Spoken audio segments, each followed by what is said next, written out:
Я приветствую вас, дорогие друзья, уважаемые гости и подписчики моего канала. Всем большое спасибо за то, что следите за новыми выпусками. Полина Реутова прямо сейчас на связи. Это медиаэксперт, историк, политический обозреватель и хозяйка телеграм-канала «Оптимистка в штатском». Полина, приветствую вас. Добрый день. Полина, начнем наш разговор с тревожного Ближнего Востока. Израиль нанес удары по ядерной программе Ирана, ликвидировали высокопоставленных, скажем, представителей КСИР и ученых-ядерщиков. Об этом уже пишут, об этом уже верифицированно подают информацию. Иран сразу же начинает отвечать, и там борт поднялся Нетаньяху, чтоб, не дай бог, не попали под шахеды или ракеты иранские. В общем, закручивается очень такая нехорошая история, которая может стать предтечей настоящей ядерной войны, почему бы и нет. Не то, что почему бы и нет, конечно, никто этого не хочет, но, судя по всему, западная пресса все-таки знает, о чем говорит, когда четко дает диагноз. Да? Нетаньяху удается втянуть США в противостояние с Ираном. Если так посмотреть абстрагированно на вот эти вещи, очень и очень такая достаточно сложная ситуация. Вроде как жертва Израиль, которая там после терактов на своей территории проводит операцию в Газе, воюет с Хизбаллой, атакует Иран, становится уже не жертвой. А Нетаньяху выходит, говорит, война будет долгой, поэтому запаситесь терпением, победа будет за нами. Как это, многие говорят, что это зеркало Украина, Ближний Восток, как это зеркало, какое отражение находит, на ваш взгляд? Здесь не совсем уместно сравнивать, потому что в данном случае Израиль, как более мощное государство, нежели Украина, проводит сепаратные военные операции, а Украина в данном случае в позиции обороняющей со стороны, по большей части. Да, казус белли был в октябре, и для Израиля это стало, сейчас, как я уже гляжу, отличным поводом для реализации своих амбиций. Это во-первых. Во-вторых, я далека от мысли, что изначально вся эта заварушка и в числе прочего казус белли получилась без деятельного участия Соединенных Штатов и той администрации.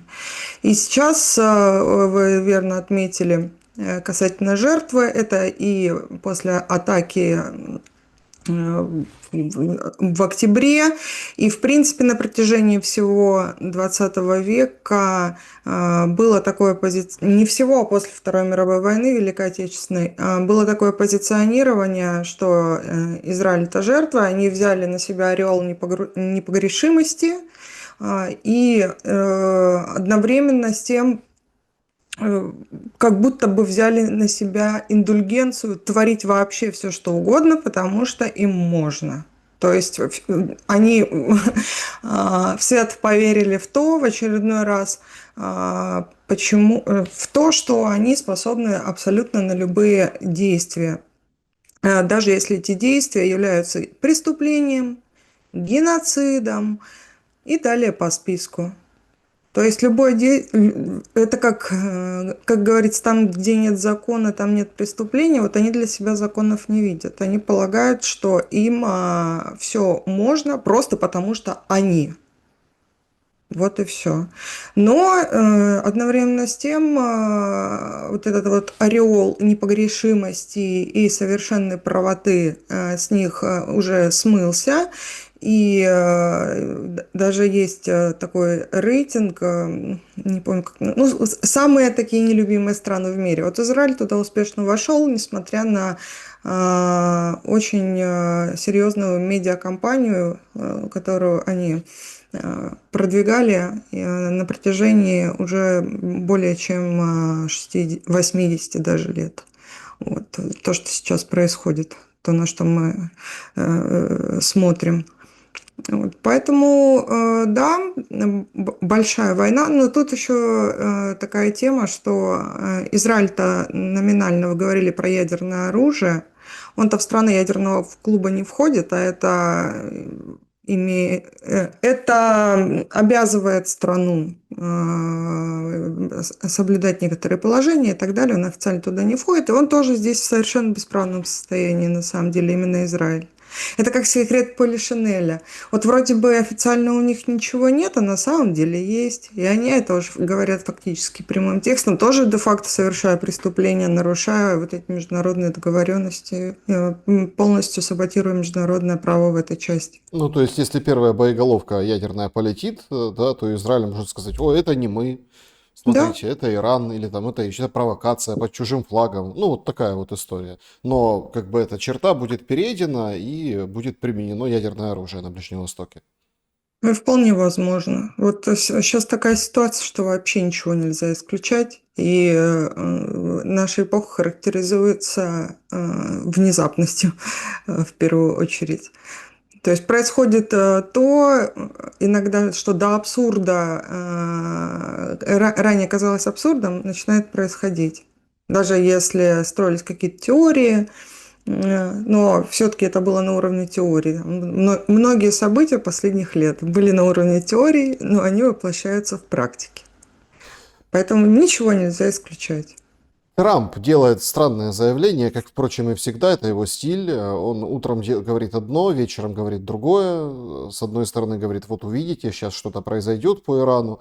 А потом к вечеру говорит: Израиль мешает Соединенным Штатам договориться. По состоянию на момент нашего разговора, ну, возможно, просто изменится информация, переговоры, запланированные на воскресенье, сорваны. Иранская сторона говорит: после этой атаки мы не будем с вами говорить. В Омане это все должно было происходить, но может еще что-то переиграется, поэтому следим за ситуацией. Но тут фишка не в этом. Есть реальные теоретики, они выдвигают такие, ну, теории, что, смотрите, США там может вести 1,5 войны. Ну вот 1,5. 2 уже не может. Кто-то говорит, что в принципе в половинку они могут побыть в Украине, а основной фокус переместится на Ближний Восток. Но это не решает проблемы с Индотихоокеанским регионом, о котором говорят все, что там нужно собирать силы, средства для того, чтобы влиять, да, на геополитику и на океан в том числе. Но тут же очень интересный момент. Есть, ну, прям такие инсайды, да, что на Банковой, например, очень недовольны подобным развитием событий, потому что весь фокус перемещается туда. Даже Зеленский на неделе говорил, что 20 тысяч ракет, которые сбивают шахеды, отправили туда, на Ближний Восток. Украину оставят без поддержки. Вся, не знаю, там, армата оружия, боеприпасов вот, будет фокусироваться на этом регионе. А Украину оставят на голодном пайке. И информационном, и вот практически физическом. Что вы думаете по поводу перспектив российско-украинского противостояния в контексте обостряющегося или уже, не знаю, там, дошедшего до определенной точки кипения и перешедшая за него ситуации на Ближнем Востоке? Это может быть одна из предпосылок для того, чтобы американцы вышли и сказали: мы действительно не волочем. Сразу два направления, где идут горячие боевые действия. Поэтому украинцы и русские договариваться не хотят, мы в этом участвовать больше не хотим, все пока. Такое может быть, то есть они могут, в принципе, в качестве предлога использовать обострение на Ближнем Востоке для того, чтобы в военном плане выйти из этого конфликта, потому что в первую очередь это посильное военное участие. Но с другой стороны, здесь все-таки сравнивать тоже немножко неуместно, потому что Израиль является де-факто второй армией США в качестве представительства на Ближнем Востоке уже очень давно, а Украину пытались в этот кружок по интересам втянуть наиболее активно там последние 10 лет. Это несопоставимо с тем, сколько Израиль находится в орбите Соединенных Штатов. С другой стороны, опять же, если бы американцы действительно хотели и были намерены выйти, они бы уже прекратили как минимум поставку разведданных и сильно сократили то, что не кодифицировано, то, что можно отменить, военную помощь. Но поскольку этого не происходит, рождается справедливый вывод, что на словах «да», а на самом деле, ну, по всей видимости, пока не считают нужным это сделать. Вот и все. Потому что если бы они хотели мира, они бы сделали так, чтобы у Украины не было далее ресурсов продолжать войну. Вот и Может, все. может каким-то удивительным, ну еще два слова об Израиле, удивительным способом оказаться так, что США уйдут из Ближнего Востока.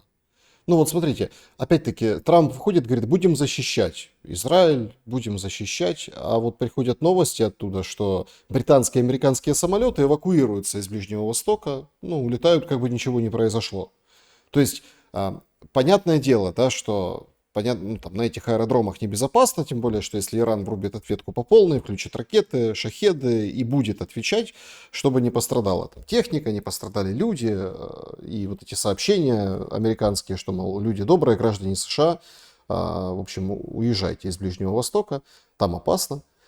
А не получится ли наоборот? То есть мы абсолютно от Трампа не можем ожидать какой-то прямой линии действий. Да? Вот как сказал, так и будет. Наоборот, он сегодня говорит одно, завтра другое. Говорит одно, по факту, по наблюдениям видим другое. Я вообще вот буквально вчера даже написала, что было изначально ошибочным пытаться анализировать Трампа и находить в его словах какую-то системность и какие-то смыслы. Этого делать не надо, он говорит, чтобы сказать, заполнив пустоту. Никаких смыслов в его сказанном им нет, потому что у него два предложения могут полностью противоречить друг другу в рамках одного спича 30-секундного. Первое предложение говорит об одном, второе полностью противоречит, не говоря уже о публичных других заявлениях, не говоря уже о Твиттере, вот этих постах его текстовых капсом. Вчера он говорит одно, сегодня говорит другое. Поэтому здесь ошибочно даже пытаться анализировать, как мне кажется. Ну, то есть это шум, не имеющий ничего общего с реальностью, с реальным положением дел. Что бы он ни сказал, ну, то есть это просто вводить самих себя в заблуждение, пытаться анализировать Трампа. Вот я к этому выводу уже четко пришла, поэтому опираться на его слова, я предлагаю этого не делать, не тратить на это время. У вас интересная теория у вас прозвучала. Мне все-таки кажется, что, ну, судя по тому, как сейчас происходит все-таки сношение между Соединенными Штатами и Россией, это несопоставимо иная ситуация, нежели чем та, которая была при маразматике Байдене с его нянечками. То есть это совсем иначе выглядит сегодня. И супротив Израилю, который является опять филиалом американским на Ближнем Востоке, и вот уже сколько десятилетий, все-таки в наших широтах, мне кажется, более привлекательным субъектом для Соединенных Штатов, хотя бы исходя из чисто прагматических соображений, является Российская Федерация. И мне думается, что как-то вот будет дальше вот эта вот дорожка к конвенциональности большей в сторону России. А дальнейшее такое открытое активное присутствие, в первую очередь военное, там посредством предоставления разведданных или поставки какого-то вооружения, или там перепродажи через третьих лиц с попутным теневым финансированием, это все-таки не приводит к сближению позиций Москвы и Вашингтона. Поэтому я думаю, что скорее акцент будет все-таки на Ближний Восток сделан. И тем более Трамп не зря вот эти вояжи устраивал по странам арабского мира, и он на этом делает гораздо более серьезный упор. Потому что вот так такие государственные визиты прямо в начале каденции просто так не случаются. А акцент был Если, на этом сделан. да, если все-таки переместиться больше от таких практических вещей на фоне вот этой острой ситуации на Ближнем Востоке, поперли цены на нефть. Там сначала несколько процентов, потом 13, в общем 75, 78, и будут идти вверх. JP Morgan уже четко обозначил, что вполне себе, да, если вот начнется там какая-то большая заваруха, и она будет продолжаться долго, как Нетаньяху говорит, да, сегодня о том, что война будет надолго, тут цена на нефть будет 120. Ввиду этого, ввиду этого, очень уж как-то беспомощно выглядит 18-й пакет санкций, призыв там, украинского МИД и Сибиги, а он это делает с регулярностью определенной, да, что давайте опустим потолок цен на нефть для России до 30, хотя там сейчас обсуждают 60 до 45, да, вот вроде как в этом следующем пакете, и вот они сейчас будут, ну, как бы давить вот таким образом на Россию. Но это же нереально при условии, скажем так, пылающего Ближнего Востока сохранить хоть какую-то, да, надежду на потолок. И теневой флот, и, соответственно, ну, отгрузки сырой нефти, они будут, ну, просто галопом расти. Их никакие санкции не остановят ввиду выгодности производства. Причем сама же, ну, условно, Европа будет закупать эту нефть. Соответственно, отсюда тянется ниточка вот к этим всем потужным санкциям, которые ждет офис президента по отношению к России и которые как бы могут помочь остановить войну. Поэтому у меня такой философский даже вопрос. Полина, а что сейчас может помочь остановить войну? Рублем можно как-то ускорить процесс остановки? Нет, нет, война может остановиться только когда будут провозглашены намерения об устранении ее коренных причин. То, о чем говорит российская сторона.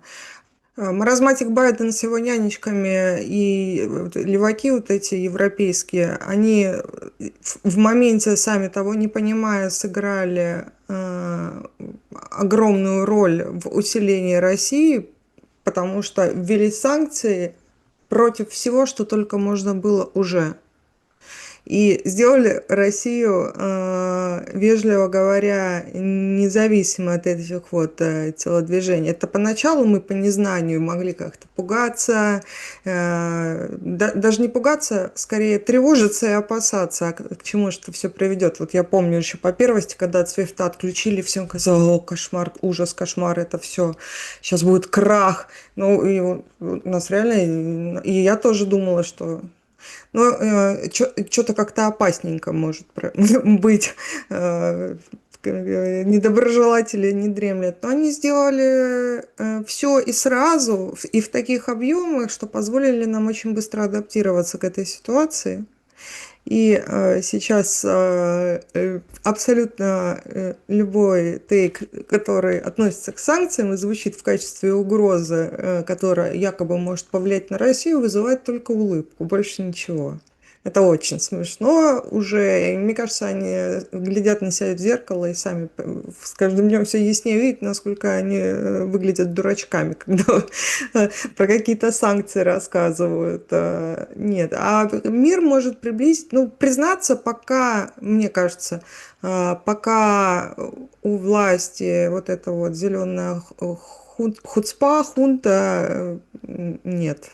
Ну, потому что там не стоит задачей прекратить войну на самом деле. И они там сейчас находятся для того, чтобы война продолжалась, а не для того, чтобы ее прекратить. То есть это взаимоисключающие параграфы прекращения войны и присутствие вот этой зеленой властной вертикали во главе Украины. Де юре уже они никто, а де-факто они продолжают, так сказать, властвовать, быть ручками своих хозяев англосаксонских. Ну так смотрите, тут же тоже такой момент. Это всех устраивает. Тему с выборами, сменой власти вообще никто не поднимает. Вначале заикнулись весной, ну а вот пару месяцев уже нет. Получается, что всех все устраивает. И это просто бесполезно на данном этапе. Мне кажется, эту тему не поднимают, потому что в данной ситуации, уже, может быть, и до наших товарищей в Кремле дошло, и пришли к такому выводу, что даже если сейчас на электоральном процессе настоять, а, в присутствии в кресле или близко к кабинетам Зеленского просто его легитимизируют, потому что он, скорее всего, выиграет. Вот и все. И спихнуть вот эту вот банду будет еще тяжелее. Я думаю, что из этого исходит просто. Ну, потому что это бессмысленно. Это, во-первых. Во-вторых, но как-то не цинично звучит, Зеленский замечательно справляется с ликвидацией вооруженных сил Украины, кидая их на разные направления с заведомо негативным итогом. Причем наиболее подготовлен. Там одна Курская компания чего стоит, и что сейчас в Теткино происходит. У меня там ребята воюют, и я немножко в курсе, какие там процессы и так далее. Так, ну, Сейчас смотрите, вчерашнее, по-моему, да, обращение или какое? Вчерашнее, да. Говорит, Курская операция, Сумское приграничье. То есть Курская операция в голове Зеленского продолжается. На Сумском направлении да. ВСУ теснит россиян, как бы отодвигает их границы. И все как-то вот смотрят и на карту Deep State, и, ну, потому что это в Украине плюс-минус, ну, такой верифицированный источник, объективный, да, будем называть так. Но он опаздывает там на несколько суток, это заметили тоже все, как Генштаб. Да? У нас раньше было, Генштаб Украины дает информацию на 3 суток позже, ну, чтобы там все, и все говорят спокойно, все нормально, так и надо. Сейчас это делает Deep State.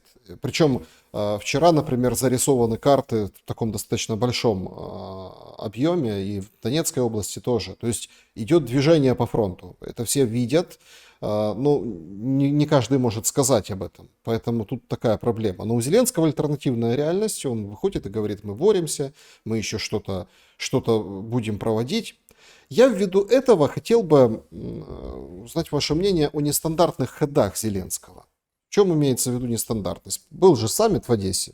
Интересный, Вучич приезжал. Правда, резолюцию не подписал, но как бы реверанс сделал, что Сербия может восстановить 2 города после войны. И на этой встрече Санду с новым президентом Румынии ну как-то странно выглядели на протокольных видео. Ну, какие-то то ли хитрые какие-то были у них, то ли перепуганные, кто как считал эти эмоции.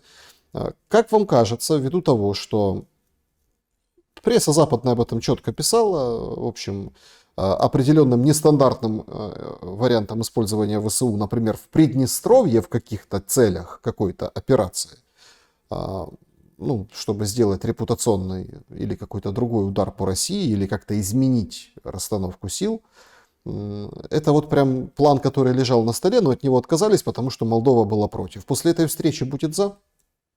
Я думаю, что нет, потому что объективно не готова она отражать атаки.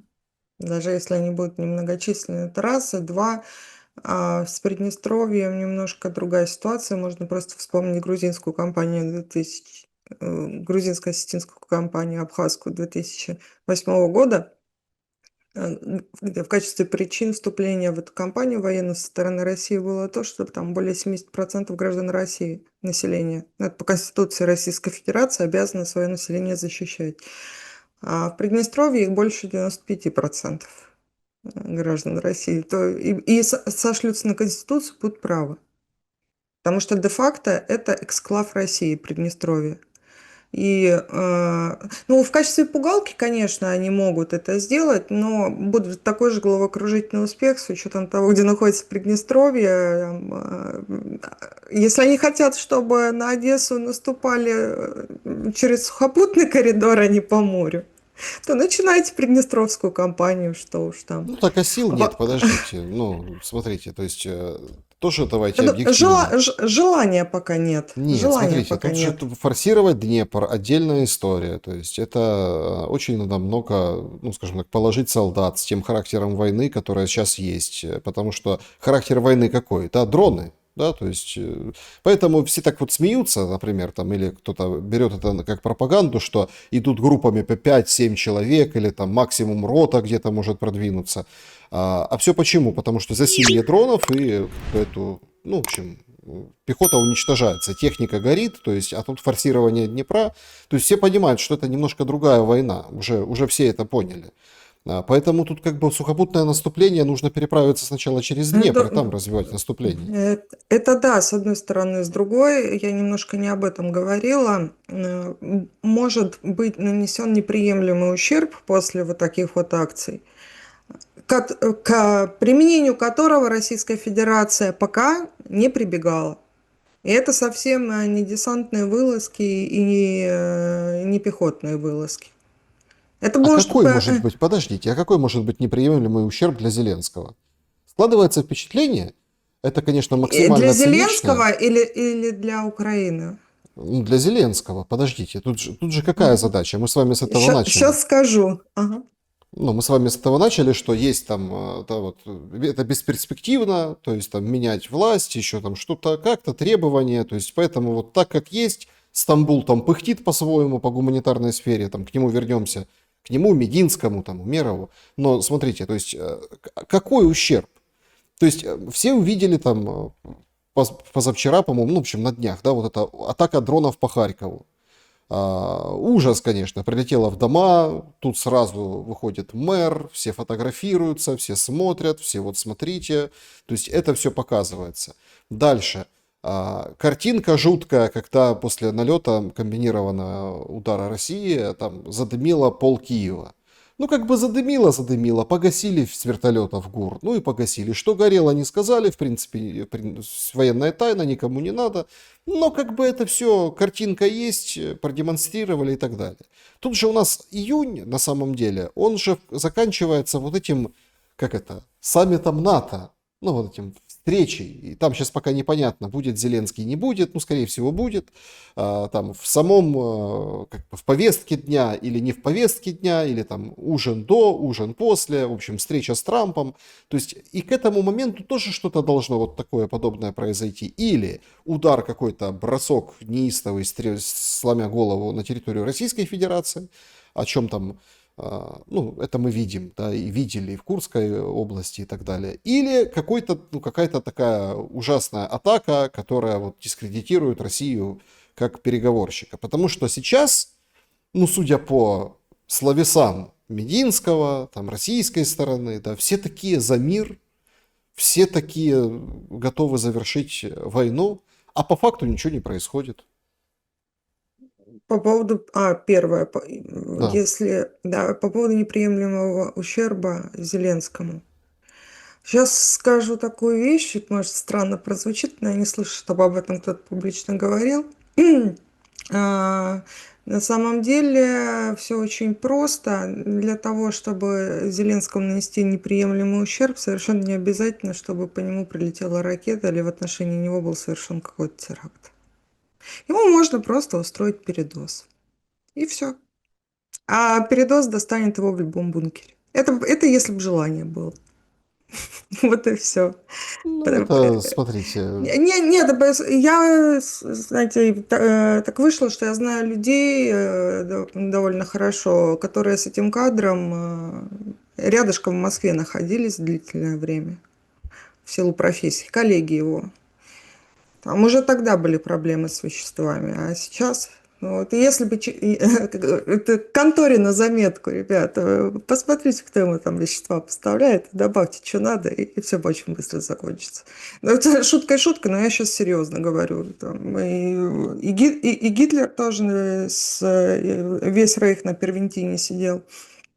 Он тоже самовыпилился в состоянии сильного наркотического опьянения, это известно. Это первое. Неприемлемый ущерб – это только физическое устранение в данном случае. Это я к чему подвожу. Способов масса, используя его наркотическую зависимость, это сделать еще легче, никакая ракета для этого не нужна. Это легче, дешевле и вернее. Вот. Это первое. А второй вопрос по поводу господина Мединского, то, что вы сказали, и по поводу... Наконец-то. начали отделять вот эту зеленую хунту от простых людей. Это уже звучит публично, то есть не ставится знак равенства между всем, что имеет отношение к Украине, и вот этой худспой, которая захватила там власть незаконным образом сейчас уже на данный момент. Это то, о чем я говорю еще с незапамятных времен, потому что у нас вот эта пропаганда агрессивная в России, антиукраинская, она цвела и пахла еще до начала Большой войны. И мне это было крайне несимпатично, и у меня из Украины очень много знакомых друзей, с которыми мы эти темы обсуждали, и приходили к общему выводу, что заместо того, чтобы консолидироваться и не ставить знак равенства между всем, что связано с Украиной, и тем, какие режимы бандеровские там захватили власть, людям, которые даже это не поддерживают, им было просто обидно, почему вы нас ассоциируете вот с этими ублюдками, там Порошенко, потом вот эти ультраправые нацики, теперь этот наркоман, почему вы нас ассоциируете с ним? Мы к нему никакого отношения не имеем. И то, что они приватизировали, тоже не имея на это никакого права, все, что связано с Украиной, они приватизировали себе, и сразу ставится знак равенства, будь то военные, обыкновенные люди, там, культура, язык. Хотя от языка там уже практически ничего не осталось, они его уничтожили. Это уже не язык, это непонятно что. Потому что я неплохо владею украинским, с очень большим трудом понимаю вот этот новояз, который понаводили там у меня трудности, не говоря уже о людях, которые там прожили даже на Западной Украине ни один, ни два, ни 5 лет, даже они не понимают порой, что звучит из уст некоторых кадров. Вот. И мне это видится как такое правильное, безусловно, правильное придание человеческого лица людям, которые так или иначе оказались в заложниках на этой территории. Не то, что их хотя и физически удерживают, из страны не выпускают, границы закрыты, все. Но они стали заложниками и пропаганды, и промывания мозгов и так далее, в том числе и военные, которые... Я полагаю, что Мединский, может, и правильно считал какие-то эмоции с тех делегатов, с которыми взаимодействовал, о чем он говорил, в частности, когда глядя в их глаза и все такое прочее. Вот сейчас идет такая тема, что мы воюем, наконец-то об этом начинают говорить прямо, почти прямым текстом, с режимом, с идеей вот этой враждебной антироссийской, и это и антиукраинская одновременно, потому что она разрушает и весьма целостную позитивную украинскую идентичность, там, начиная от культуры, заканчивая всем остальным. Вот. И то, что у нас вот это обобщение, оно уходит, слава богу. Вот это к вопросу о том, что вы упомянули Мединского. Нет, ну То, что... смотрите, то как бы хоть крайне прикладывай, да, то есть его заявления абсолютно, ну, такие миролюбивые. А, Тут же тоже такой момент, понимаете? Понятное дело там, что вы, ну, вот, как бы так, препарируете эту историю там про ликвидацию первых лиц. Так это ничего не поменяет. Вот Поменяет. складывается впечатление, что не поменяет. Почему? Потому что это вот чем-то похоже на вот эту историю 22-23 года. Вот сейчас Путин умрет, или Путин умер в холодильнике, сейчас Путина не станет. Это даже сам Зеленский говорит о том, что пока будет Путин, пока будет война, я вот типа моложе, да, Путин старше, или сам как бы уйдет в мир иной, и тогда все изменится, или там, ну, мы слышали, там был эпизод, вроде как что-то пытались в Санкт-Петербурге какие-то там, да, ну, пытаться, ну, не по ликвидации, а по удару, там, беспилотникам. Ну, это как бы так осталось на уровне байки, беллетристики в западной прессе с такими комментариями. Я думаю, что вы, ну, вы помните этот эпизод. День флота, что-то было такое, да, по-моему? Да, день ВМФ. Да, день Угу. ВМФ год назад, по-моему, если я не Да, год ошибаюсь. назад. Да. То есть вот были же такие моменты. Ну так это же не... Понимаете, в чем вопрос? тут же вопрос, как в медицине, да, называется «не навреди». Потому что здравые люди, которые плюс-минус понимают политические тенденции, они говорят, ну хорошо, там не станет Путина, да, придет кто-то вместо Путина. И этот кто-то не будет как бы халвой или там чем-то сладким для вот этого противостояния. Он может быть еще жестче. Точно так же и здесь, например, там смена власти или там устранение, или заставить там бежать первое лицо. Но придет какой-нибудь там, не знаю, националист или какой-нибудь еще вообще отбитый и будет, собственно, еще больше жести. Проблема этой войны в том, что всех устраивает, как она идет, плюс-минус. Ну вот элиты в Украине устраивает, да, элиты в России тоже устраивают. Они, в принципе, понимают там что-то, как. Все уже там санкции научились обходить, какие-то неудобства, неприятности научились преодолевать, потому что пошел поток денег, да. То есть все, как бы все научились с этим жить. На народ плевать. Они пускай там бегают в подвалы, гибнут под шахедами, лишаются имущества. Вот это вот смотришь на вот эти ужасные хрущевки, да, которые там лопатят и перебивают. Так и человек на эту всю жизнь собирал, там, на эту квартиру, там, досталось от кого-то. Плевать. Деньги, управляемость процессами, и все так есть, как и есть. Из этого замкнутого круга, кажется, не выйти. Я почему делаю такой пессимистический пас в вашу сторону? Потому что, простите, пожалуйста, но Стамбул превратился, ну, слушайте, ну обмены и раньше были.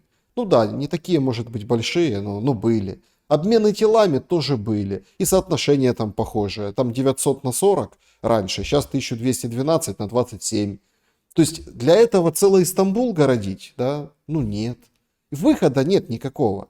И вот даже вчера показался здравый Кит Келлог. Как это? Проблеск здравости. Нет, он потом, конечно, себя, ну, опять, Вернул в нормальное вернул в состояние нормальное свое. состояние, сказал, что Зеленский это Линкольн.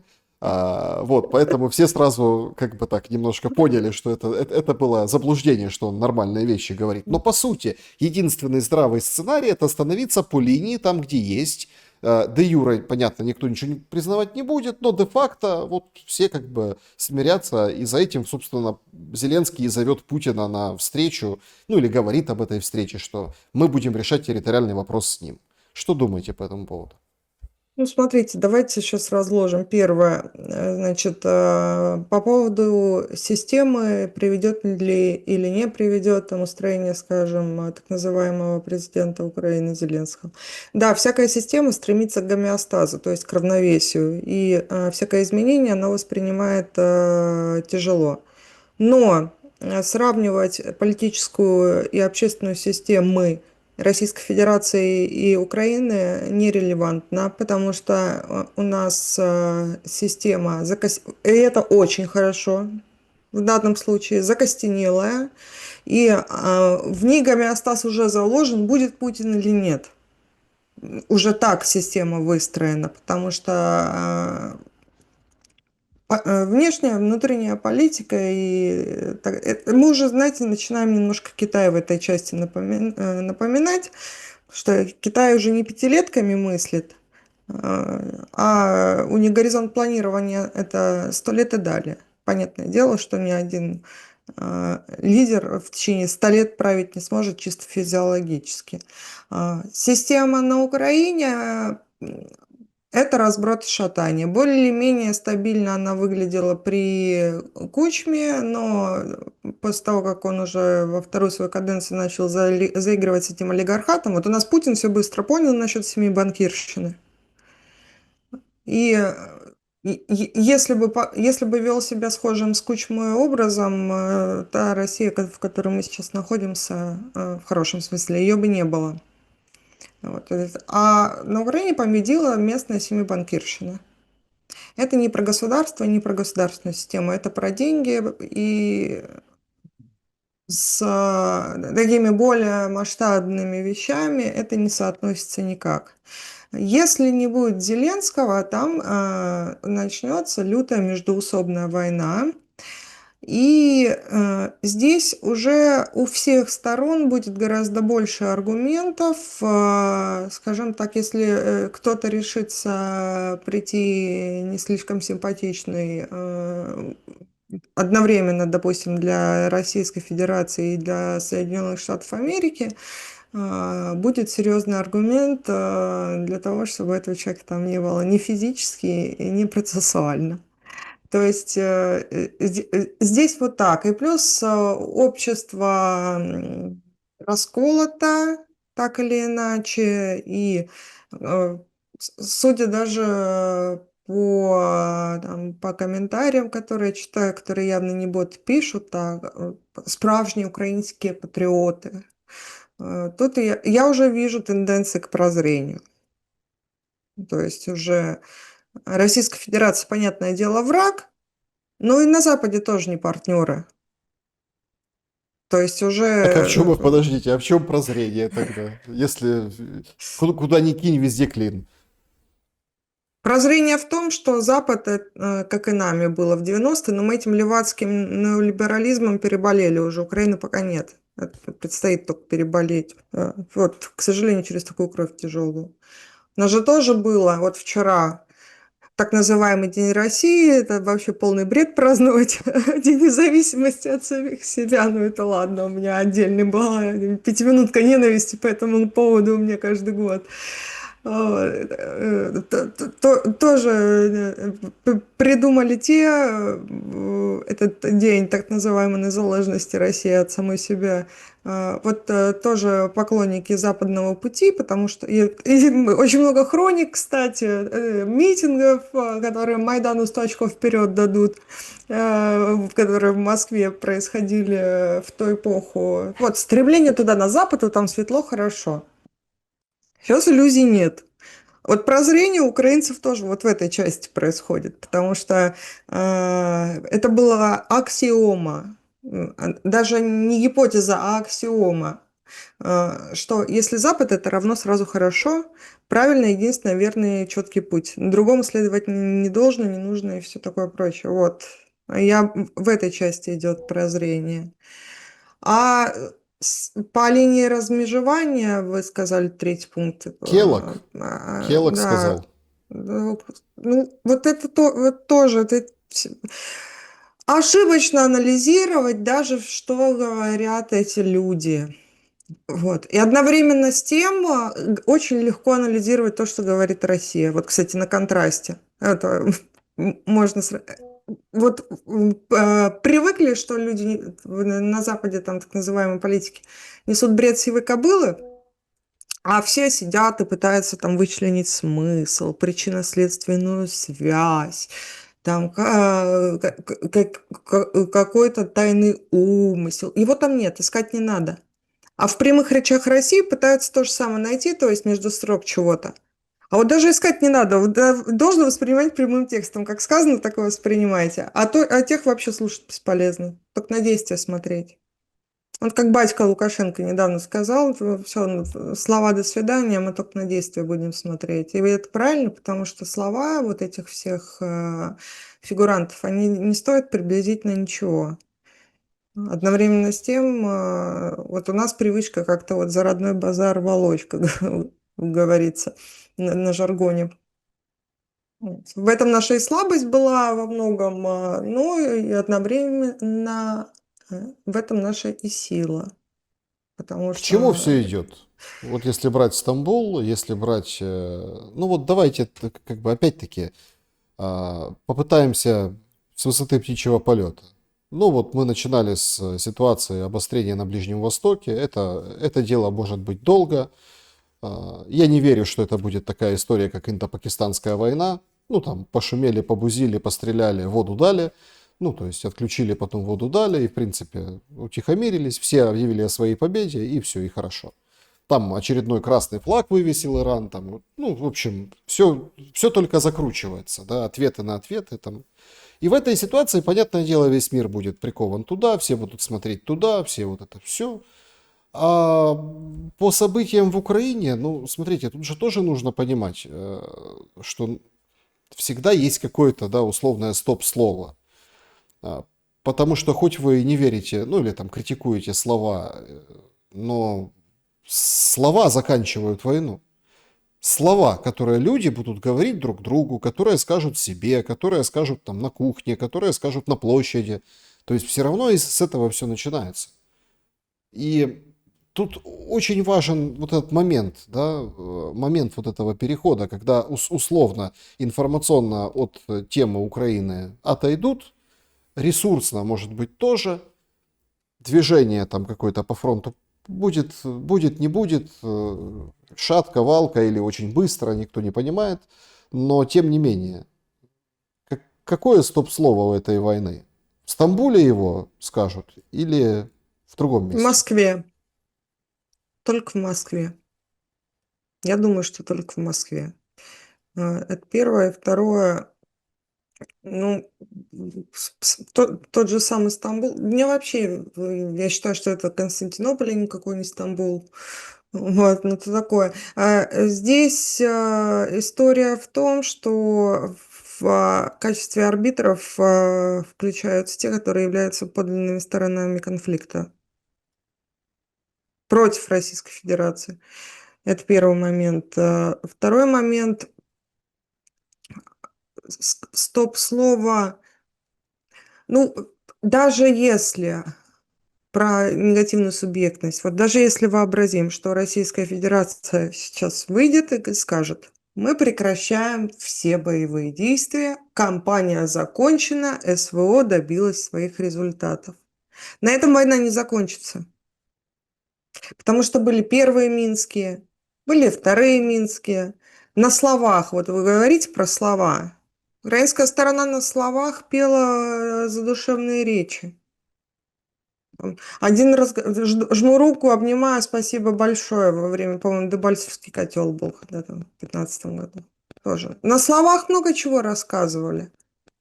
Но делами это никак не подтверждалось. Поэтому слово обретет силу, когда оно будет действию соответствовать.